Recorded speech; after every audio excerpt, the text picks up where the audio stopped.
Richard, in trying to discern whether God exists, I always try to say, well, what is this God that I'm trying to know whether that God exists? What is the nature of that God? That will help me determine if such a being exists. Metaphysics is the part of philosophy that seeks to discern the most fundamental, most general principles about things. Can metaphysics be used, those techniques that are applied to sentences or the structure of the world, can it be applied to God? The claim that there is a God is a very big claim.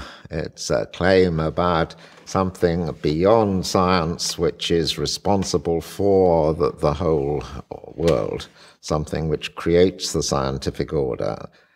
And one needs to explain to people, one needs to explain to oneself just what one is saying here. Otherwise, what consequences does it have for one's life unless one knows what one is saying?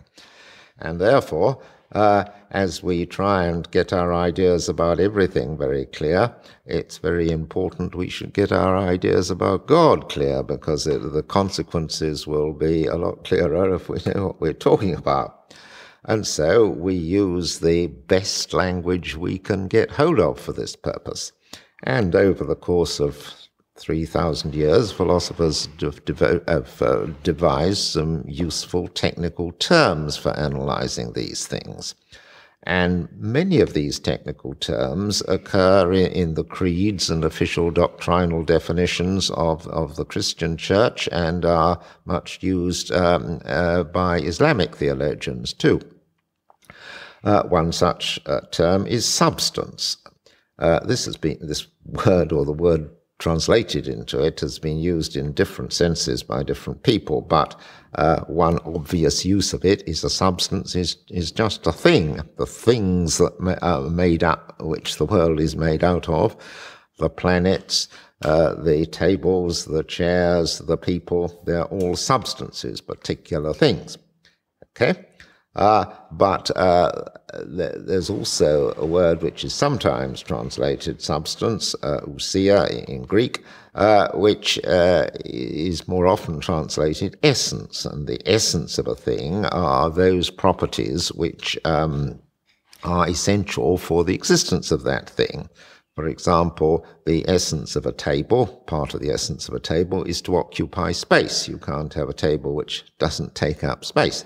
So it's part of the essence of a table to be a space occupier. And likewise, it's part of the essence of a person to have beliefs and purposes. So we have this word substance and word essence. And then other categories we use is cause. If I drop something and it breaks, my dropping it is the cause of it breaking. And then we have the term necessary. And there are different sorts of necessity. There's physical necessity that is in accordance with scientific laws, and there is logical necessity, that is, a sentence is logically necessary if it's the denial of it entails a contradiction. So I've mentioned various words that are words used for describing the structure of the world: substance, essence, cause, necessity, and of course time. Now, we want to explain what God is. All these words are useful. God is a substance. He's one thing, not many things. He has an essence. That is to say, certain properties that he has to have in order to be God. And the essence includes being omnipotent, able to do everything, being omniscient, knowing everything, being perfectly good, and so on. These are part of the essence of God. God is the cause of the existence of the universe. He brings it about and keeps it in being. Some people have wanted to say that God is a logically necessary being. That is to say that there is no God would involve a contradiction. I don't believe that myself, but it's important to discuss whether it's true or not. I believe God is a necessary being in a slightly less all-embracing sense.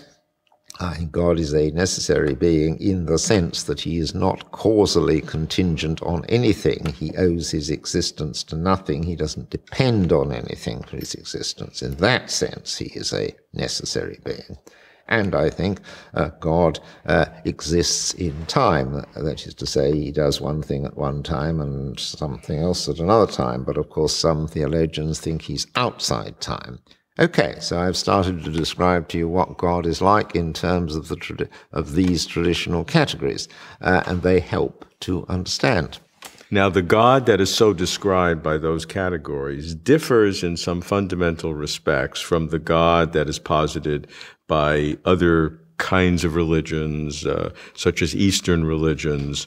And so it is not using those categories in a logical sense to get to the only description of a supernatural being, but rather, so how would you define the process? Using those categories which are applied to the whole world, you've used them to define a particular kind of God.